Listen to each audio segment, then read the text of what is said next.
Hello mga kaola, welcome po ulit dito sa aking channel sa Kaola Loka. For today's video mga kaola ay magbibigay muna ulit tayo ng update dito sa ating online lending apps na 4 na buwan na nating hindi nababayaran. 4 na buwan na po mga kaola na hindi tayo nagbayad dito sa ating online lending apps na nautangan dahil sa grabe po mangharas.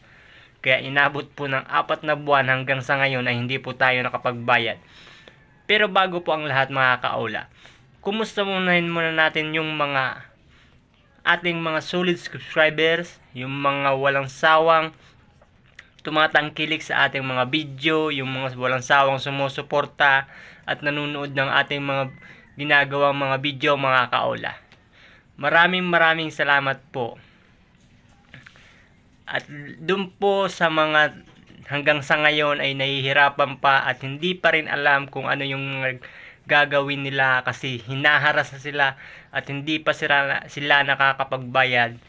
Panoorin yung mga kaola yung mga bidyong ginawa ko, yung mga previous video kong ginawa, kung ano ang mga pinagagawa ko para malagpasan itong mga panghaharas nitong mga online lending apps. Kaya mga kaola, tutok lang kayo sa video na ito at nagbibigay tayo ng update sa ating 4 na buwan na hindi nagbayad dito sa ating online lending apps. So ayun na nga mga kaola. Kung napapansin nyo mga kaola ay ngayon lang po tayo ulit nakapag-upload kasi po busy po tayo at tutok po tayo sa trabaho kasi hindi naman po tayo full-time content creator dito at hindi naman po tayo sumasahod kaya hindi po tayo nakakapag-upload palagi mga kaola. Kaya pasensya na po mga kaola kung ngayon lang ulit po tayo nakapag-upload kasi ngayon lang po tayo magbibigay ulit ng update. Hindi naman po tayo pwedeng araw-araw mag-upload kahit wala naman tayong update sa ating utang o dito sa kung ano na nangyari sa mga inutang natin. Kaya pasensya na po kung ngayon lang po tayo nakapag-upload mga kaola. So ayun na nga. Kumusta na po yung mga taong nahihirapan na o hanggang sa ngayon ay hindi pa rin po nakakapagbayad o namomroblema pa po at nadidepress kung ano na ang gagawin nila?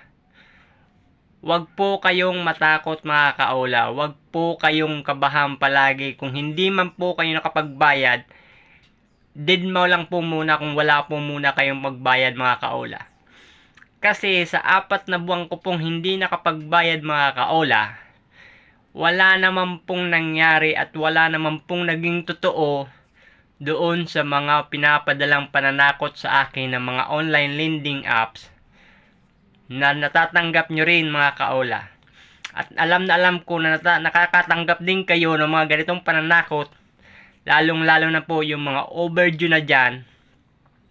Nakaka-receive din po kayo siguro ng mga ganitong text message na ipapabarangay kayo, sasampahan kayo ng small claim,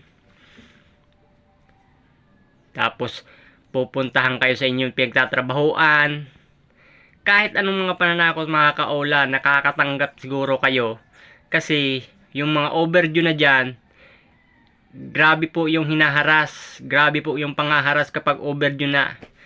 Kaya yung natatanggap nyong mga kaola ay nare-receive ko rin po yan dati. Sa ngayon po ay nagbibigay po ako ng update ngayon.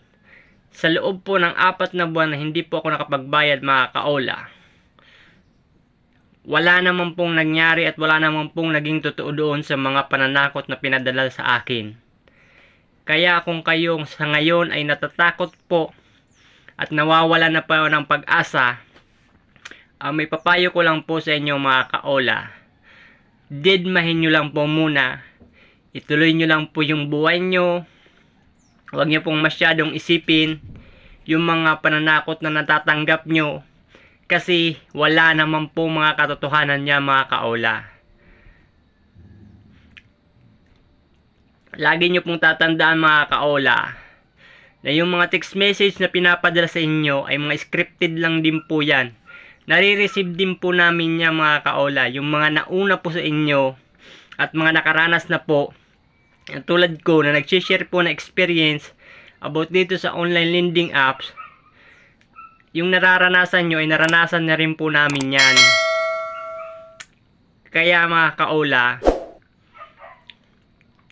ang mabuti nyo pong gawin muna mga kaola, didmahin nyo lang po muna.